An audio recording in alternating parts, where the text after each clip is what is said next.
Baik, selanjutnya menyanyikan lagu Mars Koperasi oleh Paduan Suara Mahasiswa Icopin University.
Baik Bapak Ibu hadirin tamu undangan yang kami hormati, memasuki acara inti Studium General pada kesempatan hari ini akan dipandu langsung oleh moderator, yaitu Bapak Profesor Dr. Haji Ahmad Subagio SEMM, CRBD CSH CRP CDMP.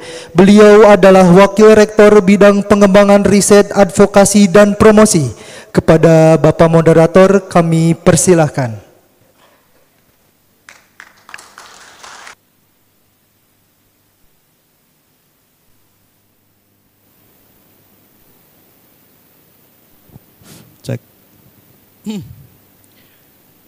Bismillahirrahmanirrahim. Assalamualaikum warahmatullahi wabarakatuh. Selamat pagi, salam sejahtera, Om Swastiastu, Namo Buddhaya, salam kebajikan. Bapak dan Ibu sekalian yang kami hormati, kami muliakan, izinkan di awal mengantarkan dalam kegiatan inti Studium Jenderal kita pada pagi hari ini dengan suatu pantun, mohon dijawab dengan cakep. Oke, siap? Pergi ke gunung pagi hari, di atas ada hujan petir. Selamat datang para hadirin, beribu terima kasih kami haturkan. Di Sumedang ada gua keramat, letaknya dekat dari rumah si Mamat. Selamat datang hadirin yang terhormat, semoga senantiasa mendapatkan rahmat. Terima kasih. Baik Bapak Ibu sekalian, mohon izin menghaturkan salam kepada yang terhormat Profesor Dr. Jimli As-Sidiki SHMH selaku narasumber, pada Rektor kita yang terhormat Profesor Dr. Agus Pakpahan, Bapak Wakil Rektor 1 Profesor Din Wahyudin, Bapak Wakil Rektor 2 Bapak Trida Gunadi, Bapak Wakil Rektor 4 Dr. Agus Sudaryah, para pimpinan dekanat di lingkungan Icopin University yang tidak saya bisa sebut satu persatu, dan seluruh ketua lembaga di lingkungan Ecopin University, para undangan yang tidak bisa kami sebut satu persatu, wabil khusus dari Gerakan Koperasi yang hari ini hadir dari berbagai asosiasi, koperasi induk, dan gerakan koperasi, serta koperasi pusat, koperasi primer di seluruh Indonesia, baik yang hadir melalui daring maupun luring, dan kepada adik-adik sekalian mahasiswa Ecopin, mahasiswa dari IPDN yang hadir pada kesempatan hari ini yang luar biasa.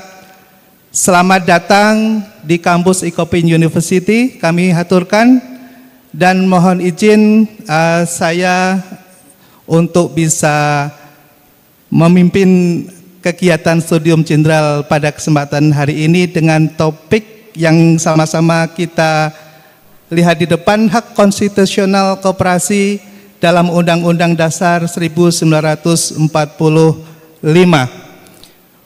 Bapak Ibu sekalian, untuk mengantarkan sebagai sebuah ilustrasi bahwa perjalanan koperasi kita dari tahun ke tahun sepertinya kita melihat sebuah pendakian yang sangat tinggi dan pernah mencapai puncak kejayaan. Dan pada pertengahan dan akhir tahun di abad 20 menjelang masuk ke abad 21, kita melihat koperasi kita pelan-pelan mulai turun, baik pamor maupun aktivitas peran kontribusinya di dalam sistem perekonomian yang ada di negeri yang tercinta ini. Dan Bapak Ibu sekalian, kita melihat bahwa dalam proses berekonomi yang diawali dari aktivitas produksi, kemudian mengalir dalam kegiatan distribusi, dan kemudian berujung dalam aktivitas konsumsi, peran koperasi kita dulu pernah berkibar di hulu ketika koperasi-koperasi produsen banyak memberikan kontribusi di dalam sistem perekonomian kita, baik di pertanian, perikanan, pengolahan, bahkan di industri besar sekelas industri tekstil dan garment. Koperasi terlibat aktif dalam menghasilkan produk yang bisa dinikmati oleh bangsa kita, bahkan bisa melakukan ekspor ke berbagai negara di dunia.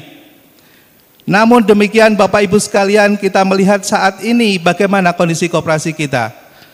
Kita melihat hanya gedung-gedung besar berpapankan nama koperasi, namun di dalamnya kehilangan ruh dan kehilangan aktivitas yang mampu memberikan kesejahteraan kepada anggotanya. Kita melihat di tengah-tengah pusat ibu kota kita berdiri kantor pusat BRI, Bapak Ibu sekalian.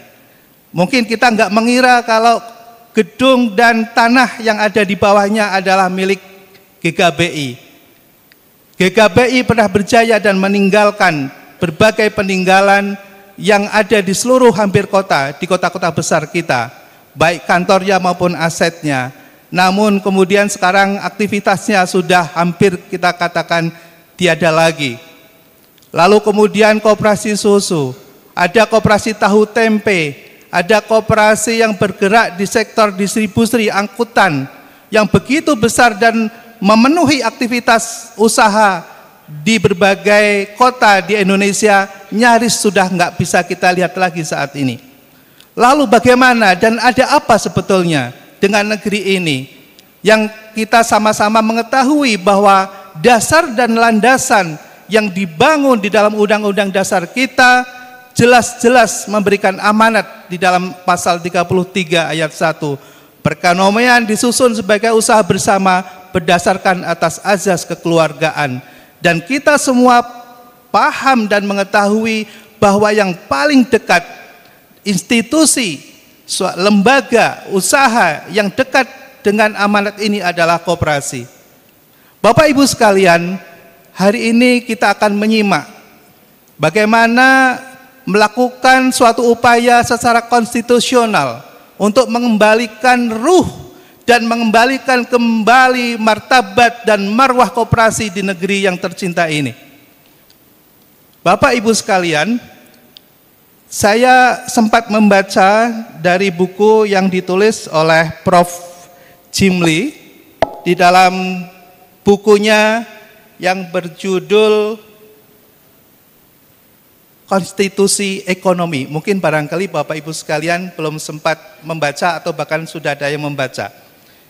Di sini ditulis di dalam pengantarnya, tidak boleh lagi dibiarkan adanya kebijakan-kebijakan ekonomi yang dituangkan dalam undang-undang yang tidak sejalan atau bertentangan dengan Undang-Undang 1945. Warga negara atau pihak-pihak yang merasa dirugikan hak konstitusionalnya oleh berlakunya undang-undang yang demikian itu, termasuk undang-undang di bidang perekonomian, dapat mengajukan permohonan pengujian konstitusional undang-undang kepada Mahkamah Institusi.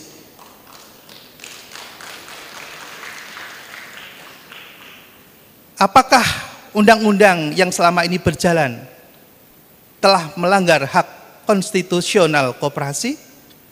Mari kita dengarkan paparan dan pandangan narasumber kita yang luar biasa, dan kita sambut dengan aplaus Profesor Dr. Jimli As-Siddiqi. Kami persilakan untuk hadir ke depan. Silakan, Prof. Oh ya, mohon izin panitia untuk membantu membawakan podium. Prof nanti akan berdiri. Bisa dibantu podium?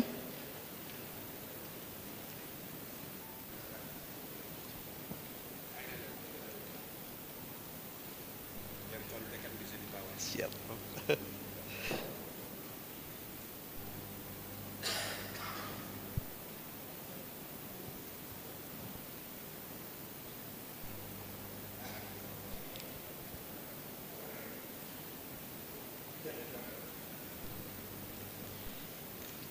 Baik, Bapak Ibu sekalian, sebelum beliau memaparkan pandangan, gagasan bagaimana melakukan sebuah rekonstruksi atau kembali mengingatkan kepada kita bahwa ada satu tugas besar yang belum terselesaikan dan belum kita jalankan secara benar, bagaimana memahami konstitusi kita di pasal 33 ayat 1 terutama. Dan tentunya kita ingin mendapatkan sebuah insight pencerahan dari beliau. Izinkan untuk membacakan riwayat singkat hasil dari riset kecil yang saya coba pelajari. Riset kecil. Nanti bisa dibaca Bapak Ibu sekalian, tapi ada beberapa poin yang sangat penting di ujung. Mungkin beliau kembali terangkat ketika beliau menjadi Ketua Mahkamah Konstitusi tadi yang kita sudah sebut di tahun 2003 sampai 2008. Lalu kemudian terakhir ini kemarin kita sama-sama mendengar beliau menginisiasi dan kemudian menjadikan suatu perubahan yang mungkin tidak pernah diperkirakan sebelumnya. Beliau sangat piawai dalam bidang ini, kepakarannya dan ekspertis yang keilmuan yang beliau saat ini dalami dan praktekkan. Beliau menjadi guru besar dari Universitas Indonesia di tahun 1998 di bidang ilmu tata negara. Bapak Ibu sekalian, marilah kita sambut dan kasih aplaus dan kita beri kesempatan untuk beliau memaparkan gagasan. Kami persilakan Prof.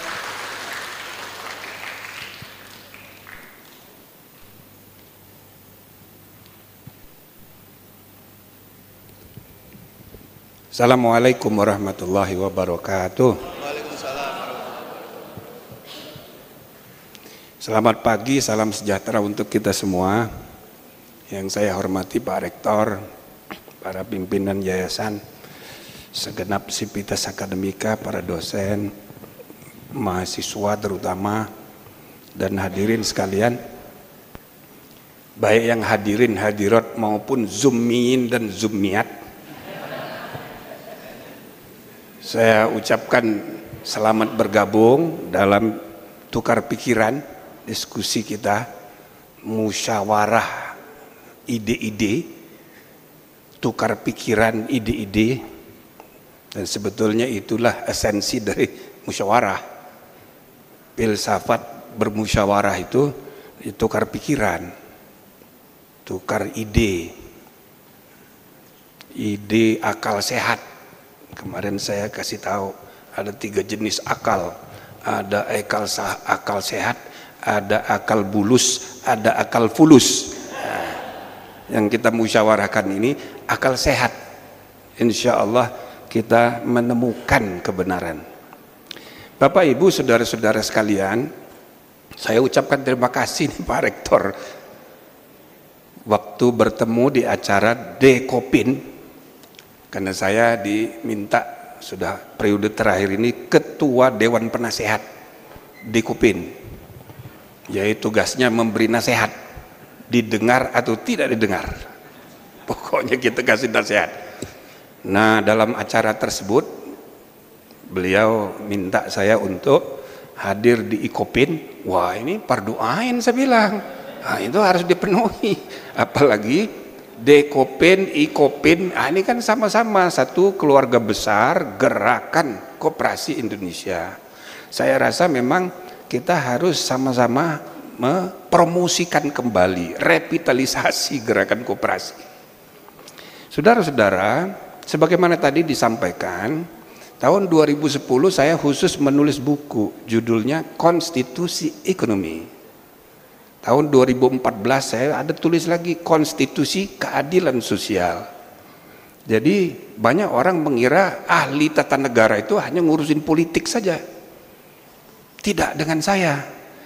Saya berusaha untuk bukan hanya menata negara dalam arti sempit, tapi negara dalam arti luas. Bagaimana kita menata bangsa ini.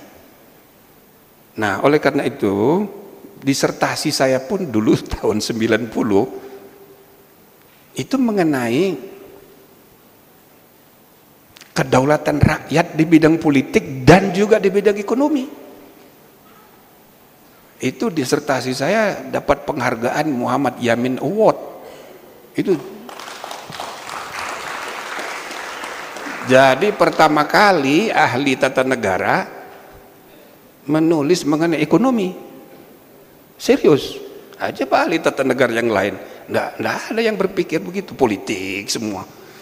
Bahkan bukan cuma politik, konstitusi tertulis saja titik koma undang-undang dasar ini gitu. Jadi saya bilang ini bukan SH, bukan sarjana hukum, tapi sarjana titik koma. Itu kependekannya STK, kan sarjana ide-ide, bukan sarjana kata-kata. Itu yang seharusnya. Nah, oleh karena itu Bapak Ibu saudara-saudara, saya bergembira sekali bisa diundang pada kesempatan yang baik ini untuk saling mengingatkan bahwa Undang-Undang Dasar 1945 adalah konstitusi bukan hanya politik, tapi juga konstitusi ekonomi. Semua negara yang dipengaruhi oleh sistem konstitusi Amerika, maka konstitusinya itu tidak bicara ekonomi. Semua hanya mengatur persoalan politik saja. Kenapa konstitusi Amerika tidak mengatur urusan ekonomi? Karena ekonomi itu diurus oleh pasar. Dan sebelum Amerika berdiri menyusun konstitusi, masyarakat Amerika sudah industrious, ekonominya sudah berkembang. Maka pendiri negara Amerika tidak membayangkan ketentuan mengenai ekonomi harus dimuat dalam konstitusi. Nggak perlu, tidak perlu. Maka konstitusi Amerika itu hanya konstitusi politik saja. Maka kalau saudara-saudara mempelajari semua konstitusi negara-negara konstitusional di dunia yang mencontoh konstitusi Amerika, maka niscaya konstitusinya itu hanya mengatur politik saja. Nah, tidak dengan Indonesia. Konstitusi Indonesia tidak begitu. Jadi ketika dirumuskan Para the founding leaders bukan hanya berpikir tentang desain politik, tapi juga desain ekonomi. Itu sebabnya ada bab khusus, bab 14. Judulnya kesejahteraan sosial. Bahkan sesudah reformasi tahun 2001, 2002, kita sempurnakan perekonomian nasional dan kesejahteraan sosial. Mempertegas bukan hanya kesejahteraan sosial, tapi dipertegas perekonomian nasional dan kesejahteraan sosial. Maka menjadi sempurnalah ini konstitusi ekonomi. Biar orang tidak salah paham lagi. Ini adalah konstitusi ekonomi di samping konstitusi politik. Harus tegas itu. Ada perdebatan banyak. Ada kata efisiensi berkeadilan, itu kontroversial. Saya ikut, saya tim hukum waktu perubahan konstitusi.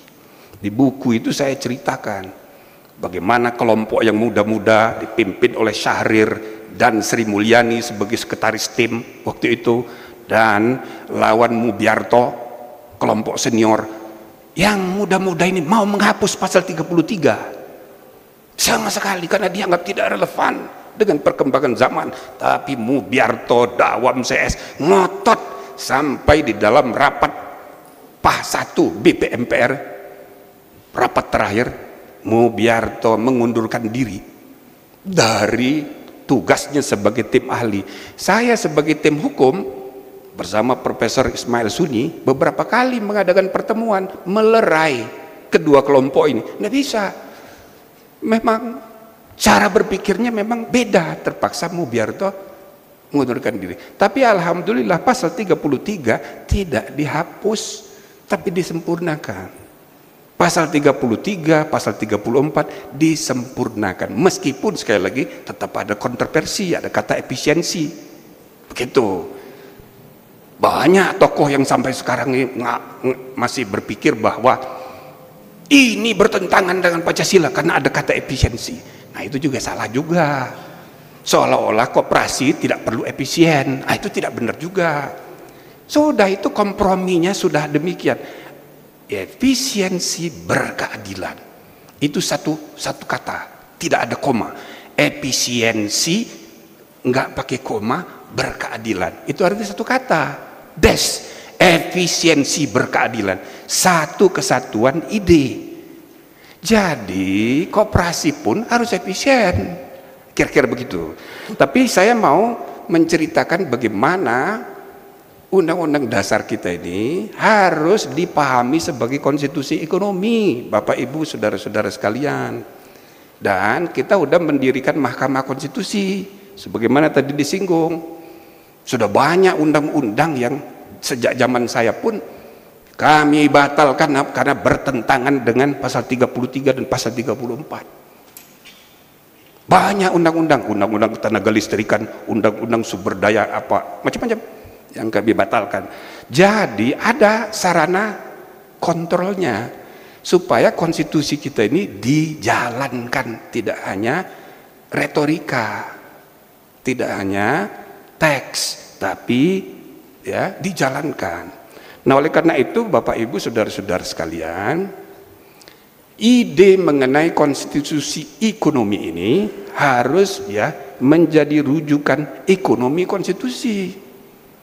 Nah, salah satu pengantar saya waktu zamannya Rizal Ramli menulis buku sama Sugeng Saryadi, saya kasih pengantar ekonomi konstitusi. Nah, pengantar saya konstitusi ekonomi.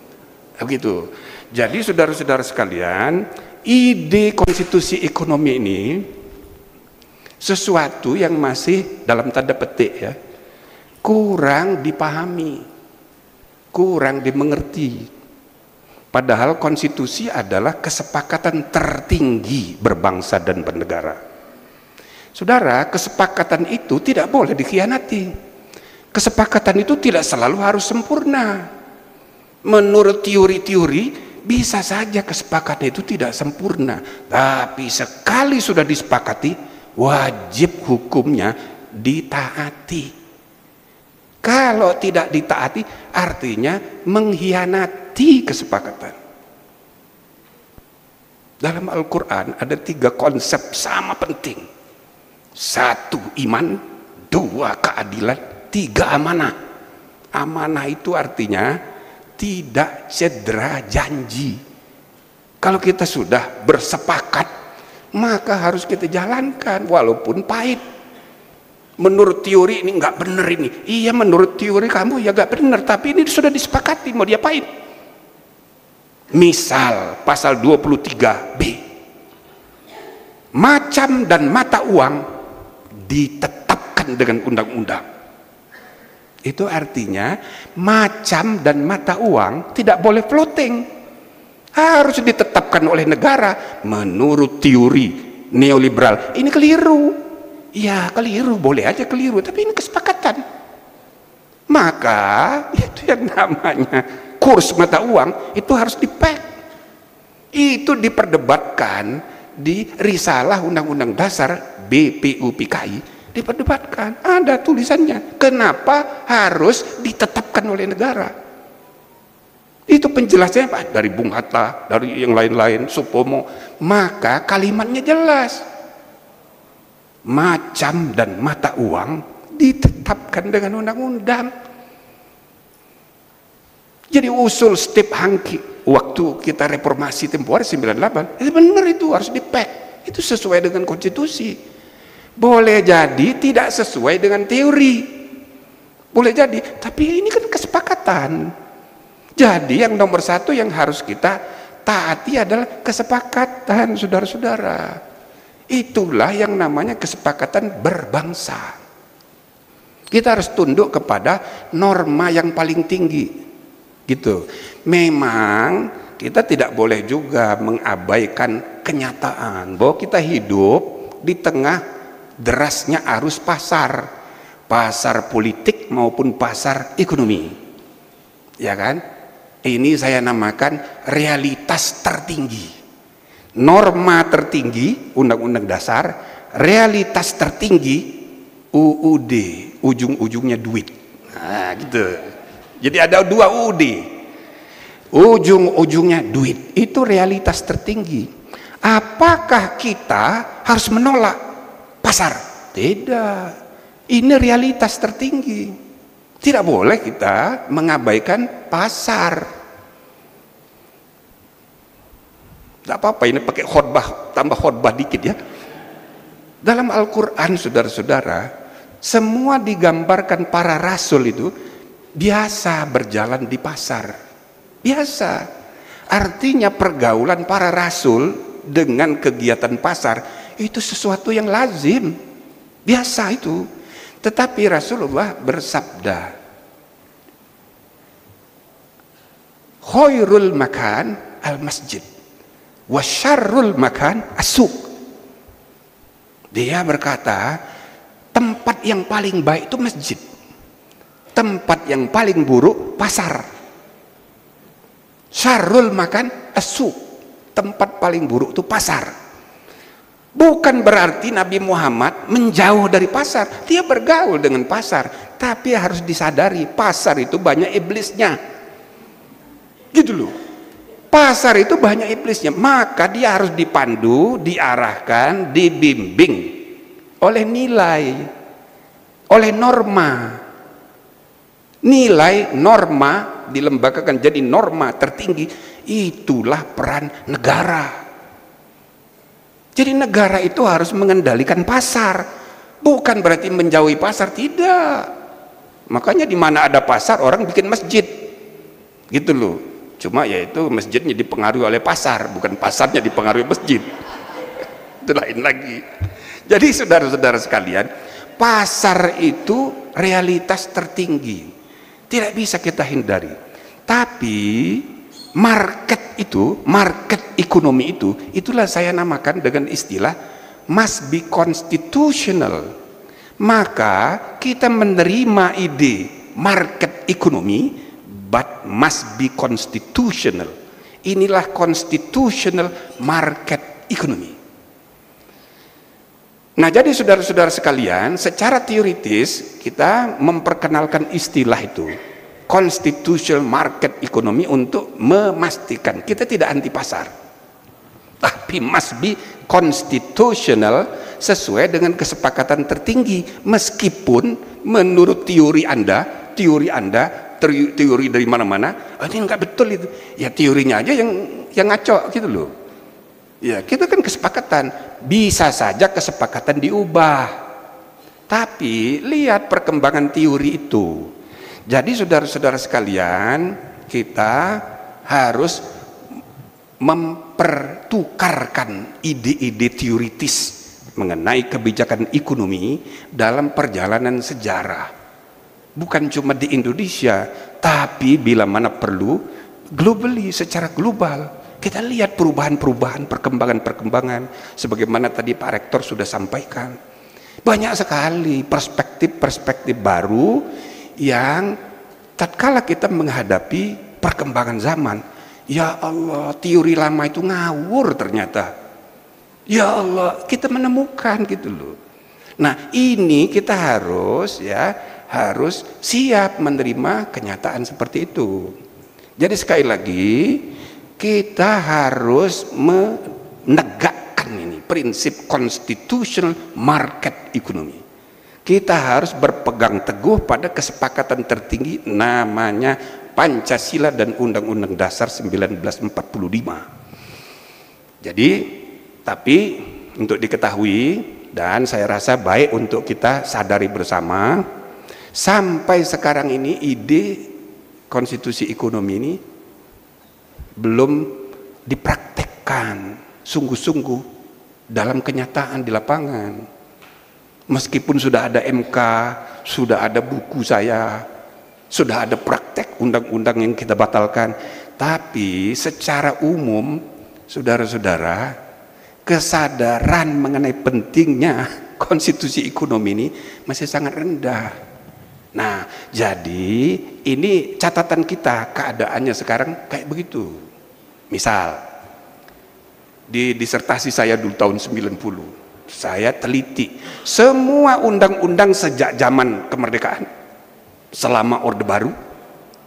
Saya kumpulin semua undang-undang, semua PP yang menyebut, mengingatnya itu pasal 33. Jadi ada pasal menimbang, mengingat, pasal 33, ya kan? Nah, lalu saya bandingkan mengingatnya itu dengan substansi yang dijabarkan dalam undang-undang, dalam PP dan sebagainya. Nggak nyambung, nggak ada hubungan. Artinya apa? Artinya pasal 33 hanya tempelan, hanya ditempel. Maka saudara-saudara harus waspada. Kalau ada ketentuan undang-undang, ada PP, ada apa, pasal 33, pasal 34, cek dulu substansinya, jangan-jangan bohong ini. Sebab pada tahun 90 saya membuktikan itu cuma tempelan. Nah, jangan-jangan masih sampai sekarang ini kayak begitu. Nah, oleh karena itu ya, ini tantangan besar yang dihadapi oleh insan koperasi, para pemikir, para penggerak ide-ide koperasi ini. Jadi saya kira ini sebagai catatan pertama, ya kan, untuk kita kembangkan. Nah, tetapi sekarang kita sedang menghadapi gejolak perkembangan baru, luar biasa sekarang. Kalau kita belajar dari perkembangan pada abad ke-20, pertengahan abad ke-20 itu terjadi Big Bang Change, perubahan besar-besaran dalam tata ekonomi sosial politik dunia. Negara-negara Asia, Afrika, dan Amerika Latin yang tadinya dijajah, merdeka semua. Maka PBB dibentuk, organisasi internasional dibentuk, di mana-mana terjadi perubahan. Itu terjadi sesudah Great Depression tahun 30-an, Perang Dunia Kedua tahun 40-an. Saudara-saudara, kita ini sedang menghadapi ancaman yang mirip pada pertengahan abad 21. Ini ada ini potensi perang lagi ini. Kalau dia pakai nuklir, mungkin negara yang punya nuklir itu, ya kan, meledak situ, tapi abunya sampai ke Bandung, kena juga kita, mati juga kita. Jadi ancaman perang dunia ketiga ini harus diperhitungkan, meskipun orang nggak mungkin, ya itu nggak mungkinnya itu sambil takut-takut, sambil doa gitu loh supaya jangan, ya kan. Tapi kita kan harus berhitung pahit. Seandainya pun bukan perang militer, yang jelas sedang dan akan terus terjadi perang bisnis, perang dagang, perang dingin gaya baru akan muncul. Untuk saudara ketahui, di Laut Cina Selatan sekarang sudah penuh kapal-kapal perang dari mana-mana. China tidak punya pangkalan yang bermuara ke Laut Hindia, nggak ada. Tapi mereka kerjasama dengan Myanmar, sekarang udah punya pangkalan militer di permukaan Laut Hindia.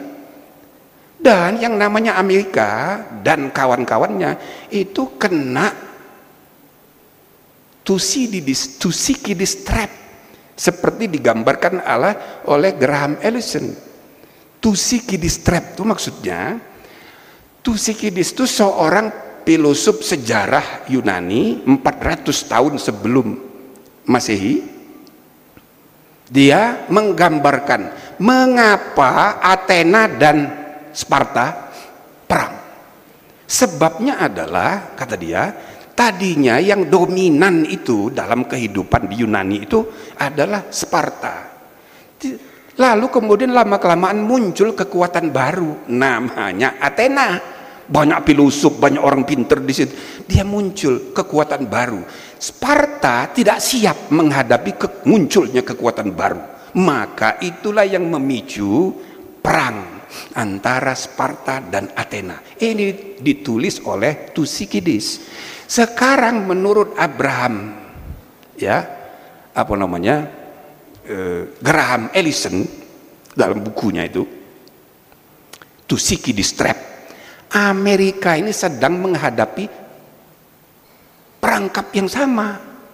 Negara-negara barat itu melihat China ini, waduh, ini nggak bener ini. Kira-kira preman lama nggak mau membiarkan muncul preman baru, begitu. Ya kan begitu. Nah, maka ini akan dicari-cari bagaimana caranya perang. Sebelum perang militer, perang bisnis dulu. Nah, artinya saudara-saudara, ini sedang terjadi dan timbul ancaman besar dalam pertengahan abad ke-21 ketika kita mempersiapkan diri 20 tahun lagi untuk Indonesia emas. Jadi kita ini tidak bisa kita hanya biasa-biasa aja berpikirnya. No, kita harus serius memikirkan what to do menuju 20 tahun ini. Apa yang harus kita evaluasi 25 tahun reformasi, dan apa yang mesti kita lakukan 20 tahun ke depan.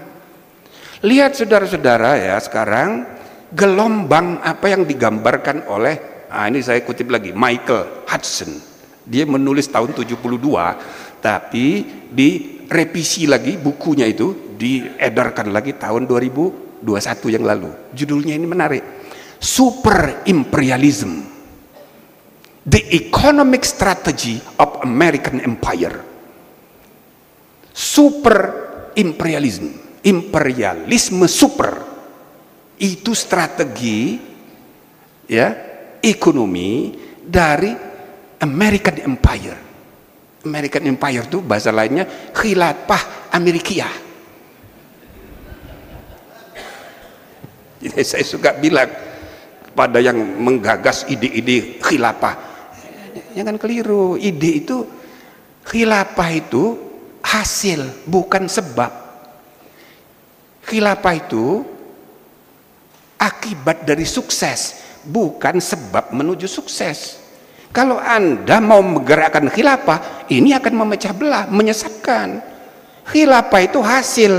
Negara Pancasila kalau sukses jadi khilafah Indonesia pada suatu hari. Jadi itu yang terjadi dengan Amerika, American Empire, kata Michael Hudson. Dia menggambarkan empire itu, apa namanya, super imperialisme itu, kalau kolonialisme wilayah fisik, imperialisme pengaruh yang tidak selalu berarti ya wilayah fisik, tapi pengaruh. Nah, pengaruh ini yang paling pokok di mata Hudson yang dia sebut super imperialism ini adalah financial imperialism. Financial imperialism yang berkolaborasi berbarengan dengan military imperialism. Itu yang terjadi selama, ya kan, akhir abad ke-20 sampai sekarang, 50 tahun terakhir. Ini yang terjadi, sehingga American Empire, munculnya kekuatan empire baru, nggak siap, marah mereka, pokoknya apa saja mesti dikerjakan. Jadi saudara-saudara, yang namanya financial empire itu, financial imperialism itu real melalui paradigma berpikir tentang pentingnya FDI, tentang pentingnya IMF, tentang pentingnya World Bank. Semua kalau menurut Hudson itu hanya instrumen dari American Empire, kolaborasi dengan military imperialism. Nah, jadi sekarang ini makin muncul kesadaran.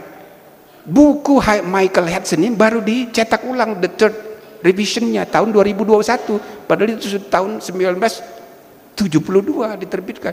Jadi rame lagi dibicarakan, karena yang dia jelaskan 50 tahun yang lalu real sekarang hidup dan relevan. Nah, maka bukunya dihidupkan lagi. Super imperialism, economic strategy of American Empire. Nah, bagaimana negara-negara di dunia menghadapi ancaman dominasi dari imperialisme baru ini? Bagaimana? Nah, coba lihat gerakan dedolarisasi, itu serius. Negara-negara di dunia sekarang menyadari dominasi yang terlalu hegemonik ini bikin repot. Maka negara-negara itu BRICS ambil inisiatif untuk dedolarisasi, melepaskan diri dari hegemoni dolar. Jangan dianggap sepele ini barang, saudara-saudara. Ini soal serius ini. Dampaknya banyak negara yang sudah ngelamar menjadi anggota BRICS. BRICS ini kan terbatas, Brazil, Amerika Selatan, South Afrika, terus China, Rusia, India, aja cuma itu. Yang lain sudah pada ngelamar. Indonesia sudah ikut datang tapi belum ngelamar. Ya, ada plus minusnya, Tetapi Bank Indonesia sekarang sudah menandatangani kerjasama dengan Bank Sentral Korea Selatan untuk menerapkan kebijakan yang namanya itu local currency settlement, LCS. LCS itu maksudnya kalau ada transaksi perdagangan antara Indonesia dengan Korea Selatan menggunakan won atau dan rupiah, tidak pakai dolar seperti selama ini. Berarti antara Korea Selatan dan Indonesia, meskipun tidak ikut BRICS secara resmi atau belum gitu, tapi sudah mempraktekkan agenda yang sama, dedolarisasi. Dan ini akan diikuti oleh semua negara nanti.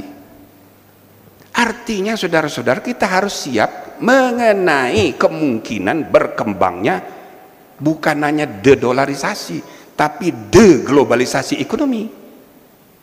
Deglobalisasi ekonomi itu artinya nasionalisme ekonomi.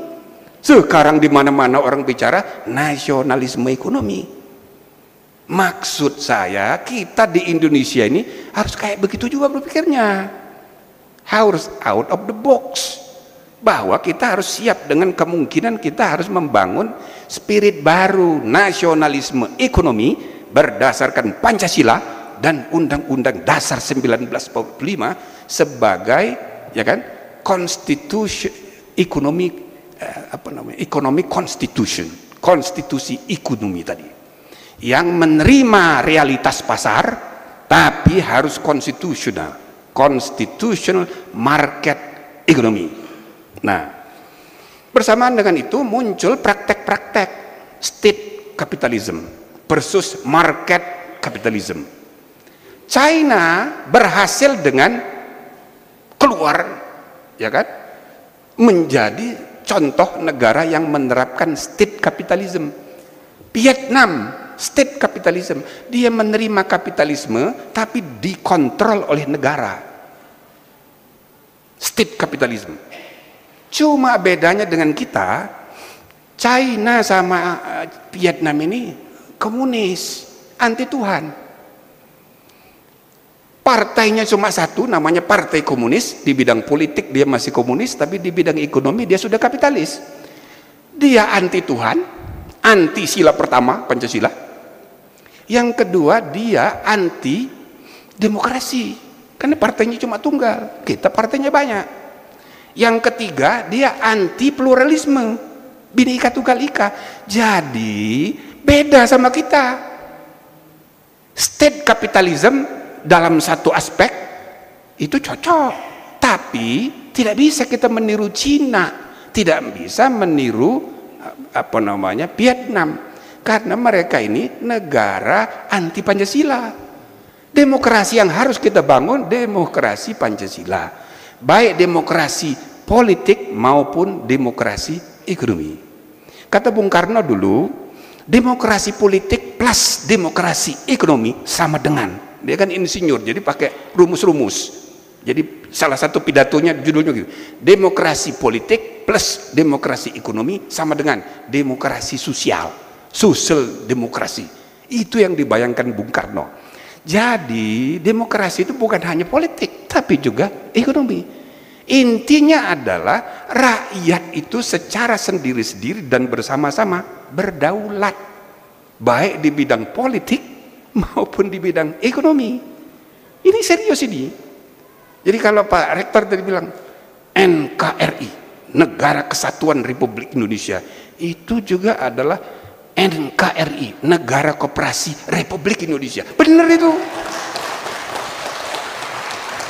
Benar itu.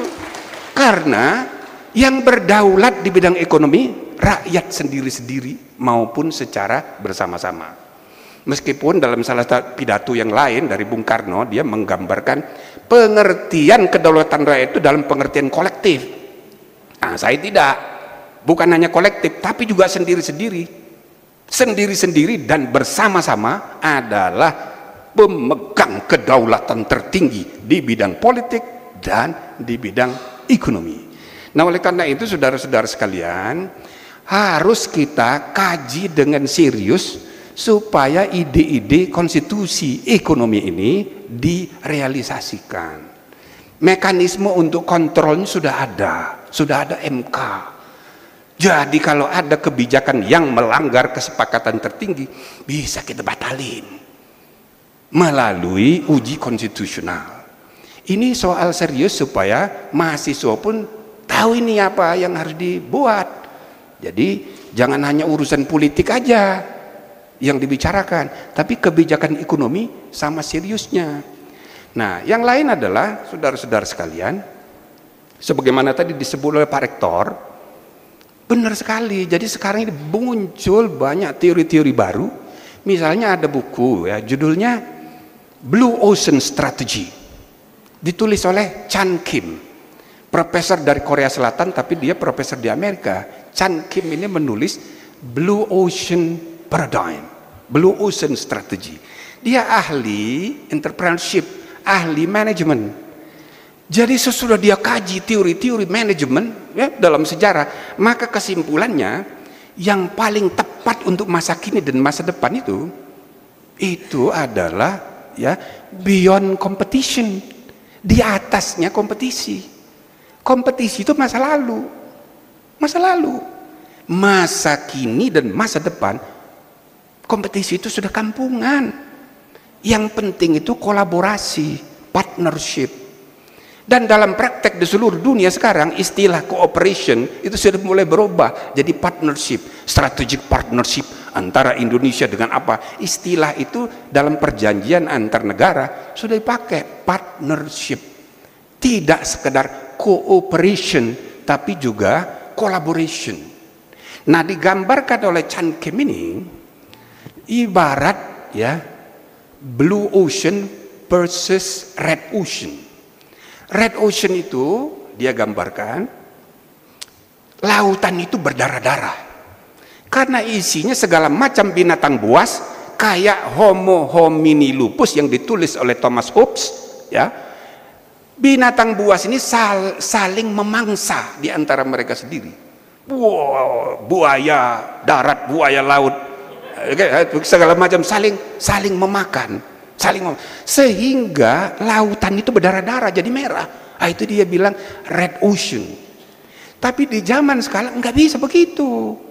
Dia menggambarkan sekarang ini dunia ini kayak virgin dengan perkembangan teknologi luar biasa cepatnya. Yang minggu lalu sudah ketinggalan zaman, muncul lagi teknologi baru. Maka menurut dia zaman sekarang ini zaman ya tergantung kreativitas dan inovasi. Jadi tidak perlu ada persaingan, tidak perlu. Jadi kalau kata Pak Habibie dulu menggunakan istilah sinergi positif. Jadi kalau Pak Habibie bilang 100 tambah 100 200. Tapi dengan sinergi positif 100 tambah 100 jadi 1000. Kayak perkalian. Ya saya ya karena dia orang teknik ya, orang matematik ya saya ya setuju aja. Cuma saya benar juga ini. Jadi 1 kali 1, 1 kali 10, 10 kali 10 biasanya 100. Sinergi positif itu menjadi 1 juta. Dalam praktek kehidupan sosial ekonomi itu kelipatannya itu eksponensial. Cepat sekali. Nah, jadi kalau menurut Chan Kim, sekarang ini keadaannya kayak begitu. Yang dibutuhkan adalah kreativitas dan inovasi di semua bidang. Maka tidak perlu berkompetisi, apalagi bertanding. Kita kan kalau pertandingan ada yang menang, ada yang kalah. Ada yang lebih bagus lagi itu berlomba. Maraton. Semua masuk finish, cuman ada yang dapat juara 1, 2, 3, ada yang enggak. Tapi perlombaan lebih baik dari pertandingan. Pertandingan itu menyingkirkan orang jadi kalah. Perlombaan semua masuk finish. Tapi yang lebih bagus lagi itu pertandingan, perlombaan fastabikul khairat. Itu lebih bagus lagi. Semua masuk surga. Cuman ada yang telat, ada yang duluan. Itu wajib. Jadi saudara-saudara sekalian, kita ini harus ya berlomba untuk dalam kebajikan. Itulah fastabikul khairat. Lebih hebat dari sekedar perlombaan. Maka inilah teorinya Chan Kim untuk menghadapi zaman sekarang ini. Nah, coba saudara bandingkan dengan ide koperasi yang diperdebatkan di BPUPKI. Lah persis itu maksudnya. Makanya the founding leaders itu merumuskan asas kekeluargaan, kebersamaan. Cuma kan dipelesetkan orang. Asas kekeluargaan itu maksudnya family system. Itu lain lagi. Itu lain lagi, itu keliru, itu bukan begitu. Maksudnya itu kekeluargaan itu kolaborasi, partnership, gitu loh. Bukan cuman asas family, koperasi juga diplesetkan jadi koperasi. Itu lain lagi. Jadi pengurusnya memeresin anggotanya, itu lain lagi. Ya. Jadi saudara-saudara kalian, ide kebersamaan, ide kolaborasi dalam pikiran para the founding leaders itu terbukti sekarang benar. Zaman sekarang ini, dan banyak sekali ahli-ahli yang sudah menerangkan mengenai ini. Jadi saudara-saudara sekalian, kita sudah nggak salah ini, sudah benar ini. Ngurusi Ikopin sudah benar ini. Iya kan? Nah, jadi mudah-mudahan Pak Agus Pak Bahan makin dekat ke surga ini. Nah, jadi saudara-saudara sekalian, tugas kita sekarang bagaimana meyakinkan segenap anak bangsa ini yang larut dalam pertarungan hanya politik untuk mengejar kedaulatan rakyat di bidang politik tanpa menyadari pentingnya kedaulatan rakyat di bidang ekonomi. Potensi deglobalisasi di masa depan, waduh, terbuka lebar. Coba dipikir ulang, kenapa kita harus membuka dengan overidealisasi terhadap FDI, tergantung kepada investasi dari luar negeri. Untuk apa itu? Kita cuma menumpang membangun di daerah. Pemerintah pusat menumpang membangun di daerah, mengundang orang asing numpang membangun di daerah. Jadi bukan pembangunan daerah, tapi membangun di daerah. Itu kan salah paradigma berpikirnya. Bukan membangun Indonesia, tetapi membangun di Indonesia. Terbalik-balik. Terbalik-balik. Kenapa kita nggak puter belajar dari pengalaman proses penjajahan dalam sejarah? Ini kan penjajahan datang karena rebutan sumber daya alam. Kan begitu. Mereka menjajah itu mau menikmati sumber-sumber ekonomi, tapi dengan persenjataan dia datang. Ini enggak, kita undang. Lalu bagaimana dikasih karpet merah? Hah? Jadi ini perlu direnungkan ulang. Ini benar apa enggak ini? Lihat RRC. Dia itu justru aktif keluar, berinvestasi di Afrika, berinvestasi di mana-mana. Jadi terbalik. Sudah saatnya kita berpikir sebagai negara keempat terbesar di dunia, artinya negara dengan pasar keempat terbesar juga di dunia, dan dengan kekayaan sumber daya alam yang kaya, salah satu terbesar juga di dunia, maka kita harus menguasai kekayaan kita sendiri. Gitu saudara-saudara. Kebijakan hilirisasi sudah benar itu, sudah benar, tinggal diterusin. Tapi bukan cuma itu kekayaan sumber daya alam kita itu kekayaan yang harus kita kuasai. Bahkan yang harus kita kuasai ini ada angkatan udara ini, saya bilang nih ya, baca pasal 33 ayat 3. Bumi dan air dan kekayaan alam yang terkandung di dalamnya dikuasai oleh negara dan dipergunakan untuk sebesar-besar kemakmuran rakyat. Bumi dan air dan kekayaan yang terkandung di dalam bumi dan di dalam air. Nah, di atas bumi, di atas air punya siapa? Orang lain. Nah, ini tidak benar ini cara membacanya. Pada tahun 45, saudara-saudara, angkatan udara itu belum ada. Amerika itu baru mendirikan Air Force tahun 46.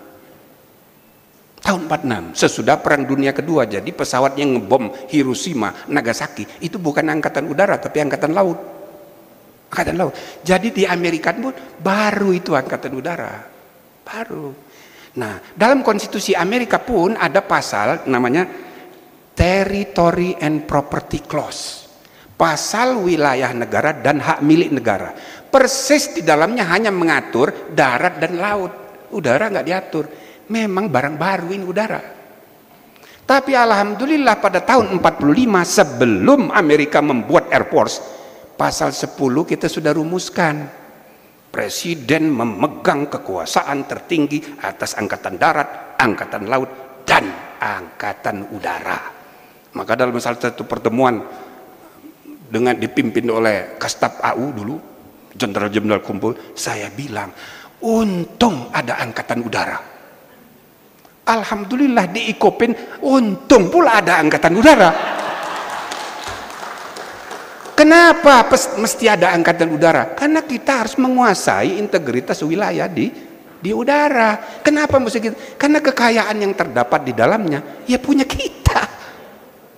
Nah, sekarang semua orang bicara blue economy. Ekonomi di udara. Hidup kita ini pada pingsan semua nih kalau nggak ada gadget, tidak pada HP nih, nggak ada, begitu koneksinya putus, wah langsung kalang kabut, pada bubar ini semuanya. Jadi hidup kita ini sudah tergantung kepada frekuensi di udara. Jadi kita ini jadi buaya udara semua sekarang. Gitu loh. Jadi cara membacanya itu harus lengkap. Kontekstualitas pasal 33 ayat 3 itu, bumi, air, dan udara serta kekayaan yang terkandung di dalam tiga-tiganya harus dikuasai oleh negara dan dipergunakan untuk sebesar-besar kemakmuran rakyat. Jangan kasih orang lain. Ini kita mumpung dia sendirian, kita boleh kritik dia, ya. Ini pembicaraan mengenai izin mendarat di Batam itu sudah 20 tahun lebih. Persoalan kenapa harus izinnya itu ke Singapura? Itu sudah dibicarakan sudah 30 tahun sampai sekarang masih. Itu. Jadi dengan teknologi, jadi kita tergantung ke Singapura. Ini bukan soal uang, mungkin nggak ada uangnya, tapi teknologi. Akan dengan begitu wilayah udara kita dikuasai Singapura dong. Ya, jadi apa kerjanya beliau ini? Ya, untung dia udah tobat, ya, sekarang ngurus koperasi. Itu sudah benar itu. Nah, jadi saudara-saudara sekalian, Bapak Ibu, saudara-saudara sekalian, kita harus memastikan kekuasaan NKRI ini atas wilayah kekuasaan sumber-sumber ekonomi yang kita miliki. Kedaulatan sumber daya alam, kedaulatan pasar sebagai pasar terbesar keempat, tapi bersamaan dengan itu kita juga harus ekspansif keluar, karena kita negara besar yang harus menunjukkan supaya kita ini berperan sebagai negara ekonomi terbesar keempat dunia dan juga secara politik. Maka kita sebagian apa yang dikerjakan China boleh kita ikuti. Semua kedutaan itu dikasih tugas untuk juga jadi dubes bisnis dan industri. Kita tanam modal di Afrika, jangan mereka yang datang kemari, kita yang keluar. Begitu dong. Nah, sambil memperkuat rupiah. Nah, saya nggak usah cerita di sini bagaimana dolar itu dicetak. Kalau ada perang di Iran, dicetak uang, dikirim, nggak boleh masuk. Itu cara Amerika, ya, financial super imperialism itu bersamaan dengan military imperialism. China begitu juga, dia punya duit, ada renminbi, ada yuan. Itu bagaimana itu?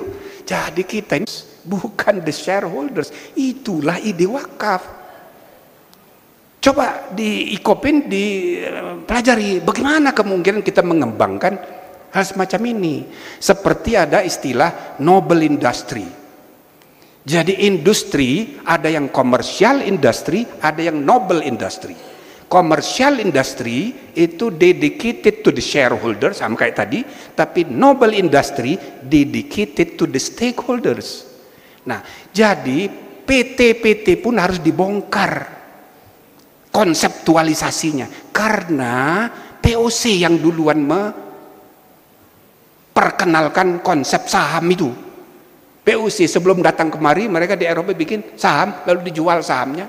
Lama-lama itu jadi cara berpikir kapital. Kapital itu lalu kemudian jadi pemiliknya kapitalis, jadi kapitalisme.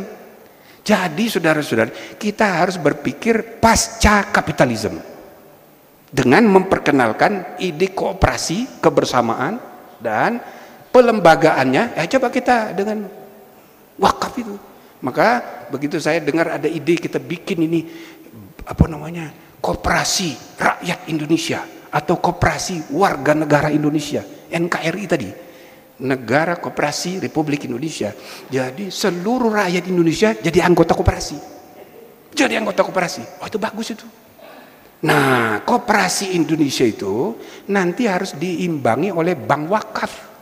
Bank wakaf nasional. Penyalurannya melalui bank wakaf. Wakaf itu dia untuk mauquf alaih, untuk semua stakeholder. Jadi saudara-saudara, bagus ini kalau kita konseptualisasikan lebih serius. Kita berharap presiden yang akan datang ini, siapapun ya terpilih, ya kan? Ya, mudah-mudahan yang bisa menerima ide koperasi ini, ya. Kita harus pengaruhi dia nanti untuk membuat kebijakan yang sama sekali berbeda dari yang selama ini hanya tunduk pada pasar tadi. Gitu loh, pasar yang tidak terkendali. Pasar itu iblisnya banyak sekali. Susah mengendalikannya. Kalau Anda tidak punya gut, ide yang serius, susah. Lah Rasulullah aja bilang begitu. Khairul makan al masjid, wasyarrul makan as-suq. Ini berlaku buat semua agama, bukan hanya Islam ya. Jadi rumah ibadah itu adalah cermin dari nilai, simbolisasi sistem nilai. Tapi pasar simbolisasi dari materialitas, spiritualitas versus materialitas. Materialitas ini iblisnya banyak sekali. Nah, jadi kalau kita tidak siap ya, memfungsikan dengan segala kesungguhan, nggak bisa. Jadi kita berharap konsep-konsep kita siapkan dari Ikopin, Dekopin sama-sama, lalu nanti kita pengaruhi siapa saja yang memimpin yang akan datang ini, karena momentumnya tepat. 25 tahun reformasi harus kaji ulang, 20 tahun menuju Indonesia emas harus disiapkan. Jadi siapapun yang akan memimpin, pasti dia berpikir harus ada kebijakan yang berubah. Karena dunia sedang berubah besar-besaran. Terima kasih. Assalamualaikum warahmatullahi wabarakatuh.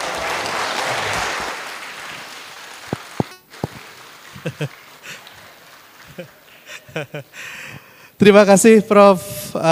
Jimli Asidiki yang luar biasa mencerahkan kita semuanya. Tidak terasa hampir 1,5 jam beliau berdiri dan masih kuat.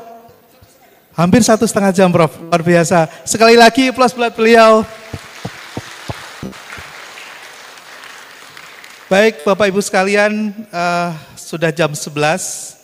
Kita masih ada waktu untuk berdialog dengan beliau. Baik yang ada di ruangan ini maupun yang ada di daring.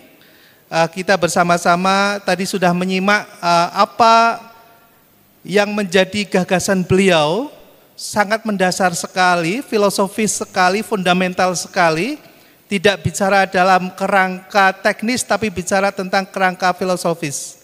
Jadi saya kira Bapak Ibu sekalian, saudara-saudara mahasiswa, kita hari ini mengikuti kuliah dari seorang guru besar yang memiliki pengalaman panjang dalam bidang konstitusi, dan juga praktis dalam aktivitas mendampingi para regulator kita, para pengambil kebijakan, dan tentunya beliau memiliki pengalaman panjang dan nilai yang bisa diwariskan kepada kita, semangat nasionalismenya, dan juga bagaimana harapan-harapan untuk masa depan Indonesia.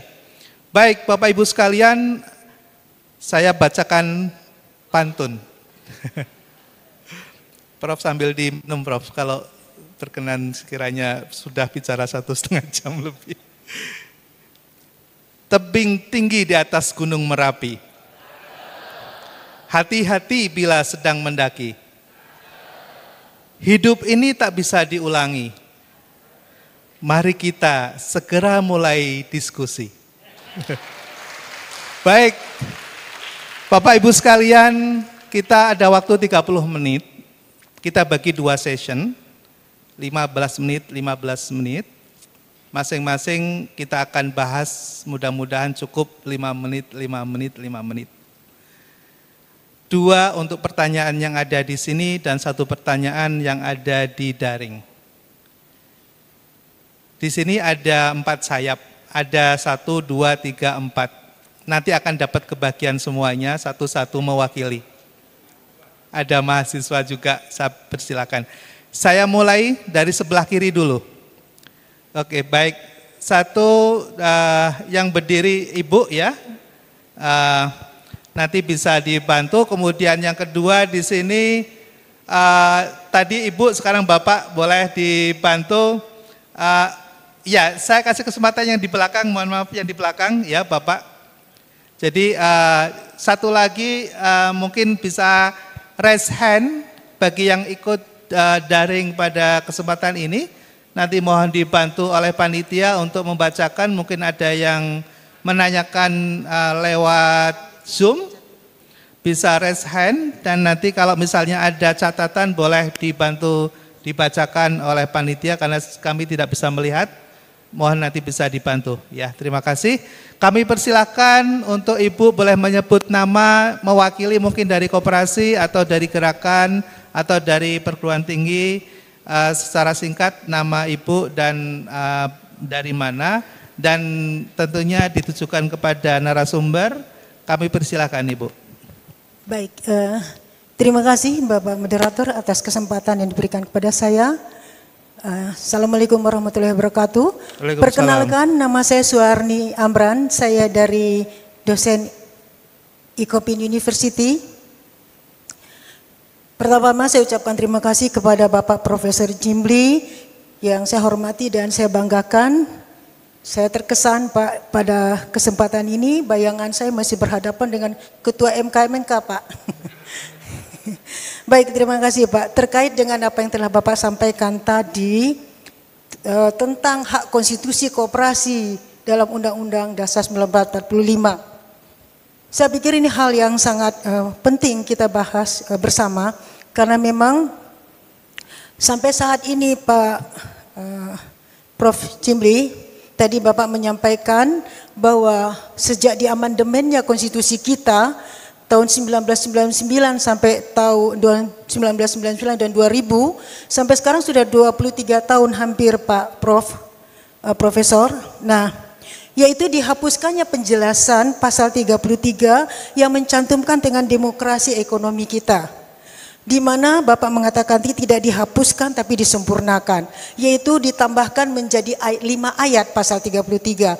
Ayat 1, 2, 3 tidak berubah, ayat 4 tentang demokrasi ekonomi, dan ayat 5 yang menurut saya penting Pak, karena sebagaimana yang Bapak katakan tadi, kok memang belum pernah dipraktekkan. Nah, Bapak menjelaskan, saya baca di tulisan Bapak halaman 8 tentang butir 4, restrukturisasi kelembagaan badan hukum usaha perekonomian rakyat. Ini penting Pak, karena kita tadi Bapak mengatakan bahwa ini adalah falsafah negara, sistem ekonomi kita kemana arahnya. Kita bicara sistem ekonomi kita harus kembali kepada the welfare state, negara kita dan negara kesejahteraan, diletakkan pada pasal 33. Prof, saya ingin menanyakan begini Prof. Di situ ada restrukturisasi kelembagaan badan usaha. Sampai sekarang ini kita ketahui bahwa undang-undang perekonomian kita masih diatur secara parsial. Ada BUMN yang Bapak katakan, ada swasta, ada koperasi, dan juga masih ada KUA dagang, CV dan firma. Nah ini penting. Bagaimana mewujudkan satu sistem perekonomian yang katakan kooperatif atau kita bilang kooperativisme yang ada di negara kita, namun sampai sekarang ini belum terwujud sebagai satu sistem atau suku guru perekonomian. Nah, pertanyaan saya Pak, karena memang ini harus ada kolaborasi, ada ide bersama, apakah mungkin ketiga sektor perekonomian yang ada tadi ini, karena restrukturisasi harus terwujud dalam satu undang-undang perekonomian nasional pada ayat 5 itu sendiri Pak, untuk melaksanakan ayat 1, 2, 3, 4, 5 itu maka disusun undang-undang perekonomian nasional. Apakah dengan ketidakberadaan tadi masih berlaku sistem kita yang dualisme ini? Itu pertanyaan saja, mohon pandangan dan pendapat Bapak Prof dalam hal ini. Terima kasih. Assalamualaikum warahmatullahi wabarakatuh. Waalaikumsalam warahmatullahi wabarakatuh. Kasih plus, luar biasa pertanyaannya dari Ibu Suwani Amran dari Kopin. Untuk menyingkat waktu, kami beri kesempatan yang di belakang dulu, tadi di depan Ibu, sekarang di belakang ada Bapak, silakan. Terima kasih kepada moderator, Pak Profesor Jilmi, Pak Profesor Agus Papahan, dan semuanya. Saya perkenalkan Yaya Sunaria dari Dewan Koperasi Indonesia Wilayah Jawa Barat, Pak. Yang 1 bulan yang lalu ketemu di acara juga sama membahas hal yang ini sebetulnya Pak. Pertama, saya ingin menyampaikan mengenai situasi dan kondisi pada saat ini. Kita berbicara fakta, realita, dan pengalaman. Satu, bahwa koperasi itu bukan hanya lembaga ekonomi, tapi merupakan lembaga ideologis. Kenyataannya, lembaga ideologis ini sekarang ini diobok-obok, Pak. Yang namanya Dekopin itu kan lembaga ideologis, Pak. Itu pertama. Bahkan menjadi pilar pengembangan koperasi termasuk dengan Ikopin, begitu. Sampai sejauh mana tanggapan Bapak tentang lembaga ideologis koperasi yang pada saat ini masih belum tentu arah dan kebijakannya mau kemana? Yang kedua, saya tertarik sekali dengan yang disebut dengan out of the box. Menurut Bapak, kita harus menjadi pengekspor, bukan pengimpor, bukan untuk mendatangkan investasi ke dalam, tapi hukum mendatangkan investasi keluar. Saya baca silsilah sistem ekonomi Tan Malaka dan Syahrir, begitu Pak. Yang dua-duanya ini agak mirip berdekatan antara komunis dan sosialis. Mungkin tadi disebutkan adalah sosialis, yang disebut di sini adalah kesejahteraan sosial. Saya ingin menyampaikan, Pak, sampai sejauh mana dan kapan negara ini akan out the box sehingga menjadi investor bagi negara-negara lain, bukan hanya mendatangkan hutang dan investasi ke dalam. Ini perlu diulas lagi mengenai katakanlah sejarah daripada Tan Malaka dan Sultan Syahrir. Dan yang ketiga yang ingin saya sampaikan, Pak, Pancasila itu merupakan ideologi negara, merupakan grundnorm hukum dari segala sumber hukum yang ada. Sekarang banyak aturan undang-undang yang bertentangan dengan undang-undang satu dengan yang lainnya, bahkan bertentangan dengan Pancasila sebagai nenek moyangnya, grundnormnya daripada Pancasila. Ini bagaimana menurut pandangan Bapak pada saat ini? Dan yang terakhir, keempat, perekonomian negara kita pada kenyataannya dikuasai oleh tiga. Pertama oleh BUMN, ketiga oleh sektor swasta, dan ketiga adalah koperasi. Ya, sampai sejauh mana? Sampai pada saat ini perbandingan pelaku ekonomi negara kita ini sangat jauh, Pak, ketimpangannya. Koperasi baru sebesar bola backless atau seklereng, Pak. BUMN mungkin sebesar bola teknis, tapi yang namanya swasta, apalagi multinasional, itu sudah sebesar bola sepak, Pak. Ini bagaimana ada equilibrium, keseimbangan di antara pelaku ekonomi ini, sama-sama sebagai pelaku ekonomi yang diakui oleh negara. Terima kasih, mohon maaf. Wassalamualaikum warahmatullahi wabarakatuh. Waalaikumsalam warahmatullahi wabarakatuh. Luar biasa pertanyaannya dan sekaligus semangatnya ya, kami ikut mendapatkan bara apinya, semangat Bapak, luar biasa Pak Narya, terima kasih. Tadi kami coba masuk ke daring, kelihatannya belum ada yang masuk, kami beri kesempatan untuk mahasiswa dulu, kalau ada mahasiswa boleh berdiri bagi yang ingin bertanya. Mahasiswa? Mahasiswa? Mahasiswa MM? Mahasiswa MM, oke boleh, mahasiswa juga. Silakan, kasih kesempatan. Bisa langsung pada pertanyaannya ya, silakan. Ya, terima kasih Prof. Subagio yang telah memberikan kesempatan kepada saya. Yang terhormat dan amat terpelajar Profesor Dr. Jimli Asidiki. Perkenalkan, saya Rashid, mahasiswa Prodi MM, Fakultas Ekonomi Bisnis. Pertanyaan saya, yang pertama, amandemen terhadap Undang-Undang Dasar telah menghilangkan penjelasan dari Undang-Undang Dasar dalam satu naskah, sehingga penjelasan tidak lagi menjadi bagian Undang-Undang Dasar. Pertanyaannya, apakah penjelasan pasal 33 ayat 1 di Undang-Undang Dasar masih berlaku karena ayat tersebut tidak diamandemen? Yang kedua, sistem perekonomian yang dicita-citakan founding leaders atau founding fathers dalam pasal 33 ayat 1 menyebutkan perekonomian disusun sebagai usaha bersama berdasar atas asas kekeluargaan Kata disusun bersifat imperatif, yaitu atribusi konstitusi kepada pemerintah untuk menyusun sistem ekonomi yang saling menguntungkan seluruh masyarakat. Pertanyaannya, apakah dapat dimaknai bahwa ayat itu menitipkan kementerian yang membidangi koperasi diberi kedudukan istimewa dalam urusan ekonomi? Karena saat ini Kementerian Koperasi itu menurut Undang-Undang 39 tahun 2008 tentang Kementerian Negara hanyalah kementerian lapis ketiga dengan keterbatasan sumber daya dan anggaran. Tidak bisa menjangkau segala aspek sehingga program terhadap koperasi belum optimal dan tidak merata. Dalam sejarahnya, Departemen Koperasi pernah mendampingi Koperasi Desa dan Pertanian atau KUD yang pernah berkontribusi pada swasembada pangan yang memakmurkan para petani yang menjadi anggota koperasi. Namun setelah Undang-Undang Dasar diamandemen, perlindungan terhadap koperasi oleh pemerintah semakin meredup. Sekian Pak, terima kasih.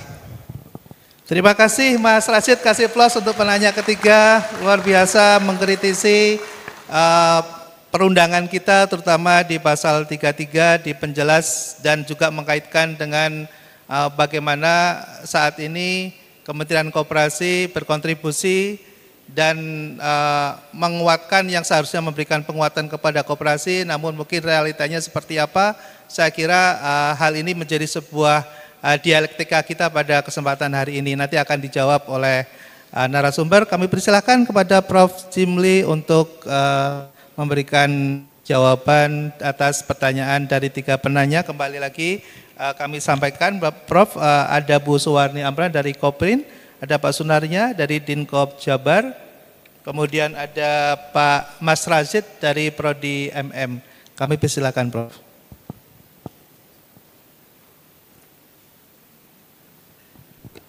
Baik, terima kasih banyak. Pertanyaannya bagus. Dan saya kira kalau mau lengkap bisa sampai sore ini menjelaskannya. Cuma saya khawatir Pak Rektor nggak sanggup nunggu lagi, ya sudah kita percepat saja. Kalau saya sampai sore juga udah siap. Karena masalah ini sangat serius. Jadi saudara-saudara sekalian, saya mulai dari hak konstitusional warga untuk berkoperasi. Sebagaimana tadi saya kemukakan, kedaulatan rakyat itu baik di bidang politik maupun di bidang ekonomi. Kedaulatan rakyat maknanya rakyat itu memegang kekuasaan tertinggi. Itu loh. Nah, karena dalam politik kita biasa sebut demokrasi. Dalam ekonomi, ya kan? Mestinya kita sebut demokrasi ekonomi juga. Di Undang-Undang Dasar kan pasal 33 eksplisit disebut berdasarkan prinsip demokrasi ekonomi. Nah, jadi ini yang kurang dipahami.